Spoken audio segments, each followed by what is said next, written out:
नमस्कार दोस्तों, the explainer में आपका स्वागत है। चलिए, आज यानी 11 अगस्त 2025 को इंडियन स्टॉक मार्केट में क्या क्या हुआ उसे फटाफट से डिकोड करते हैं। तो चलिए आज की सबसे बड़ी सबसे धमाकेदार खबर से शुरू करते हैं। सेंसेक्स ने 80,000 का वो जादुई आंकड़ा पार कर लिया है। मतलब बाजार में जबरदस्त तेजी का माहौल है। आज का दिन तो सच में देखने वाला था। और अगर जरा नंबरों पर नजर डालें तो ये तेजी साफ दिखती है। निफ्टी 50 बंद हुआ है करीब 24,585 पर और सेंसेक्स, जैसा कि हमने देखा, 80,604 पर। देखिए, जब दोनों मेन इंडेक्स इस तरह साथ साथ भागते हैं ना, तो ये पूरे मार्केट के सेंटिमेंट को, उसके भरोसे को दिखाता है। बहुत पॉजिटिव साइन है। तो अब बात करते हैं आज के शाइनिंग स्टार्स की।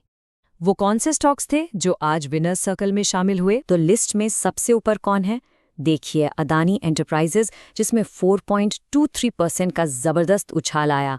टाटा मोटर्स भी पीछे नहीं रहा, करीब 3.2% ऊपर। और बात सिर्फ लार्ज कैप्स की नहीं है, मिड कैप में भी पीबी फिनटेक और पीटीएम जैसे स्टॉक्स ने आज इन्वेस्टर्स के चेहरे पर मुस्कान ला दी। अब एक स्टॉक पर खास नजर डालते हैं, टाइटन। ब्रोकरेज फर्म जेफेरीज टाइटन को लेकर कह सकते हैं कि बुलिश से भी ज्यादा बुलिश है। उन्होंने इसे एक स्ट्रॉन्ग बाय रेटिंग दी है और टारगेट प्राइस रखा है 3,800 रुपीस का। तो सवाल उठता है, इतना भरोसा क्यों?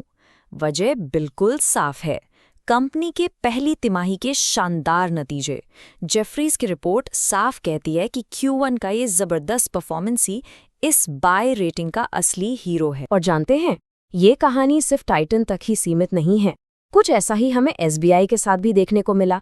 SBI ने जैसे ही अपने दमदार Q1 प्रॉफिट्स दिखाए, मानो एक होड़ सी लग गई। एक के बाद एक कई ब्रोकरेज फर्म्स ने स्टॉक को अपग्रेड कर दिया और नया टारगेट रेंज दिया 925 से 955 के बीच। ठीक है, तो ये तो हुई विनर्स की बात, लेकिन बाजार का नियम है, जहां कुछ जीतते हैं वहां कुछ को मुश्किलों का सामना भी करना पड़ता है। तो चलिए देखते हैं आज कौन से स्टॉक्स दबाव में थे। अब ये बड़ा इंटरेस्टिंग केस है, इन्फो एज।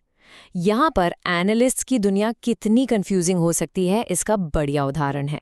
एक तरफ है मोतीलाल ओसवाल जो कह रहे हैं न्यूट्रल रहो, मतलब न खरीदो ना बेचो, और दूसरी तरफ है HDFC सिक्योरिटीज जो कह रहे हैं खरीदो।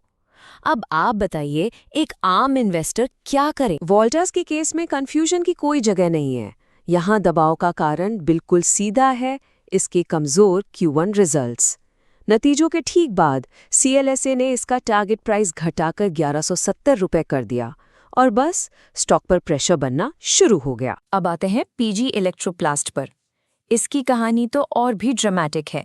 जरा सोचिए, पिछले ही सेशन में ये स्टॉक 23% टूटा था, भारी गिरावट, और लगा था शायद अब संभलेगा, लेकिन नहीं, आज फिर से इसमें लगभग 12% की जोरदार बिकवाली हुई। ये दिखाता है कि सेलिंग प्रेशर कितना ज्यादा है। अच्छा, तो दिन ब दिन की उठापटक से थोड़ा आगे बढ़ते हैं। अब बात करते हैं उन स्टॉक्स की जिनमें भविष्य के हीरे यानी कि पोटेंशियल मल्टीबैगर्स छिपे हो सकते हैं। तो ये मल्टीबैगर होता क्या है, बहुत से लोग पूछते हैं। आसान भाषा में समझेंगे, ये वो स्टॉक है जिसमें आपके पैसे को कई गुना करने का दम हो। मतलब आपका लगाया हुआ 1 रुपया 10 रुपये या 100 रुपये भी बन सकता है। यही है मल्टीबैगर का जादू। तो अब जो लिस्ट हम देखने वाले हैं वो खास क्यों है? क्योंकि खबर ये है कि बड़े खिलाड़ी यानी फॉरेन इंस्टीट्यूशनल इन्वेस्टर्स या FIIs in small cap stocks में चुपचाप खरीदारी कर रहे हैं। और आपको तो पता ही है, जब बड़ा पैसा कहीं जाता है तो कुछ तो बात होती है। तो ये रही वो 7 स्मॉल कैप कंपनियों की लिस्ट जिन पर FIIs की नज़र है। नाम नोट कर लीजिए: Force Motors, SML Isuzu, Mangalore Chemicals, Camlin Fine Sciences, Gabriel India, Suven Life Sciences और एक्सकिड्स टेक्नोलॉजीज। इन नामों पर आने वाले समय में नज़र बनाए रखना वाकई काफ़ी इंटरेस्टिंग हो। तो चलिए अब दिन भर की इस पूरी कहानी को समेटते हैं। आज के मार्केट से हमें क्या बड़े सबक या टेकअवेज मिलते हैं? तो आज की बड़ी तस्वीर क्या है? एक तरफ टाइटन और SBI जैसे दमदार स्टॉक्स हैं जो अपने शानदार नतीजों के दम पर हीरो बने हुए हैं। दूसरी तरफ वोल्टास है जो अपने कमजोर प्रदर्शन की वजह से स्ट्रगल कर रहा है। और फिर है PG इलेक्ट्रोप्लास्ट, जहां बिकवाली रुकने का नाम ही नहीं ले रही। कुल मिलाकर एक मिला-जुला लेकिन एक्शन से भरपूर दिन। तो इन सारे ट्रेंड्स को देखकर एक सवाल मैं आपके लिए छोड़ जाता हूँ।